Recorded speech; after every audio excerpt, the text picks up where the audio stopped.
Well, good afternoon, everyone. We have the latest updates from the National Hurricane Center. This will help us out with the forecast and guidance models with a possible rightward shift. Since Friday, the intensity will increase and will likely remain a major hurricane. And when it comes to impacts with the Big Bend in South Georgia, those odds have been lowered, but will still be in the cone, so you still want to take that seriously. Now on to the latest track from the National Hurricane Center. Here's what we know on Hurricane Dorian. Right now, it has winds of 150 miles per hour moving west at 8, and that's currently about 415 miles east of West Palm Beach. Pressure has dropped a little bit down to 945. Now here's official track from the National Hurricane Center that just updated. It'll keep Dorian as a very strong Category 4 hurricane as it moves through Sunday, 8 o'clock in the morning, impacting the northern parts of the Bahamas. Now look at this. This is something new. Now we expect it to possibly turn around, hugging the coast as it makes its way. We can see Wednesday, 8 o'clock in the morning, going down to about a Category 3 hurricane, winds of 115 miles per hour, hugging the coast and affecting possibly the Georgia coast and also the Carolina coast. But again, we're still not sure about that. The cone could shift again, so don't assume. The cone is basically where the eye will end up. That's what it means. And it goes out to an air of about 400 miles. So right now, we're not 100% sure, but just keep staying tuned here at WCTV, and we'll keep you updated as we get those updates coming in. Now, the National Hurricane Center Air Force reconnaissance, they've been flying through the storm. Looks like they're in the eye wall right now, dropping some drop sounds. We got a couple measurements, 945 millibars with a wind speed of 162 miles per hour. Another one earlier, 947 with winds of 116 as they progress through the hurricane here.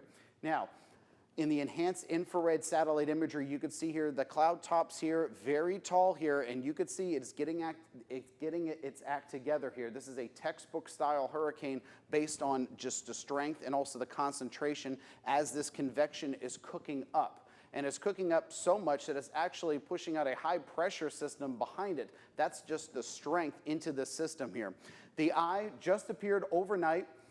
Hurricane Center says about 20 to 25 miles wide at this time.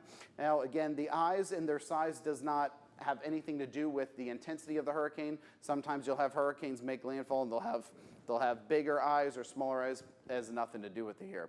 But this is what I wanted to show you here. In the water vapor satellite imagery, this shows the moisture from the mid to upper levels of the atmosphere. Now the colors you see on your screen here, these blues and purples, that is the moisture, whereas the orange colors you see up here, that is the dry air. Now I want you to see here, as Dorian makes its approach onto the northern Bahamas, you can see there's a low pressure system right here, as well as the Bermuda high pressure system up here. Now that is going to, Dorian is basically just walking right on through with very little wind shear, as well as no dry air to stop it from developing as well. Now here in the mid-level heights, you can see here as the high pressure goes off into the east here, that's when Dorian makes its move, going up north through the coast, off the coast here of Florida, and then as that high pressure comes back around, you can see that it slingshots almost the Hurricane Dorian going right through the Carolina coast. Now again, this is still too far out to tell, but this is just what the latest models are telling us. And to give you a perspective of that, I want to show you the GEFS ensemble members. We can see the spaghetti plots, if you will. Now right now, they're mostly in agreement with each other as it's still approaching to the northern Bahamas, as it's making its way to the east coast here of Florida, and then making that turn. Most of these models are suggesting that turn will occur around Tuesday and Wednesday, and possibly posing a threat to the Carolinas, as you can see there. Now, the probability of tropical storm force winds, those are winds greater of 40 miles per hour. You could see at around Monday at noon, as Dorian makes its way, Fort Pierce, you guys got a 40% chance of tropical storm force winds in your area. As we go through time here, now we're at Tuesday, 9 o'clock. In the evening, 62% chance of tropical storm force winds in Daytona Beach, the world's most famous beach. I'm sure they've cleaned up the beaches and everything, and if you're out there surfing, that's fine for now, but you want to you want to head back home and keep the board at home for a little bit because you do not want to be surfing in a hurricane. Believe me, I tried that and that did not work out very well. And as you can see here on Wednesday at 1 p.m., as the storm moves on through, the chances drop significantly all through Jacksonville, Daytona Beach, and also Orlando. Now for the surface winds here, this is the European model, one of the more accurate models. However, we still take into account the USGFS model, very good model as well. But right now it's predicting about the winds about 23 miles per hour in Jacksonville Wednesday at noon, and that will definitely increase as it makes its way off on the coast as well. So here's the latest total for rainfall here. So you can see in Miami, almost 2 3/4 inches of rain. Wow, Vero Beach and parts in West Palm Beach, almost 4 inches of rain expected in your areas. And you can see in Jacksonville, almost 2 inches of rain expected on Saturday.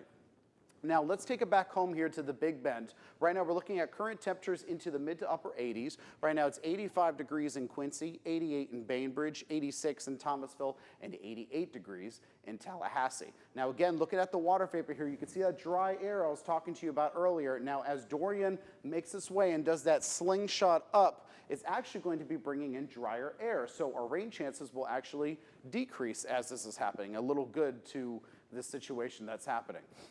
Now, also I want to show you here, as we pull it back down here, you can see in the visible satellite, got lots of clouds moving on through here with a couple little showers rolling in, no thunderstorms out there. But as we look at our live Doppler radar here, a little stray shower moving off here right around Port St. Joe and Mexico Beach, not posing a threat to anybody there.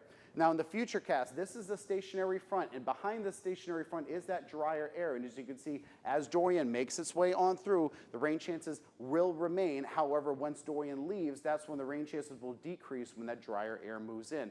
As you can clearly see here in our model rain and clouds here, you can see lots of rain moving on through on Saturday and possibly on Sunday as we may get some feeder bands from this storm as it's making its way through the Florida's east coast, and those rain chances will decrease throughout that day.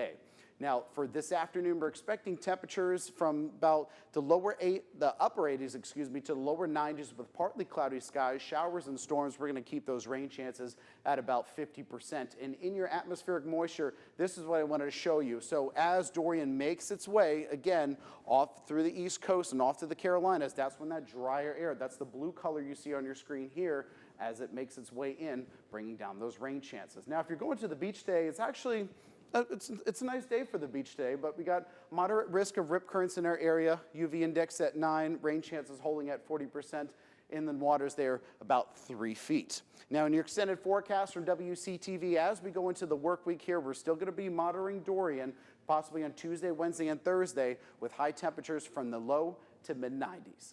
Back to you.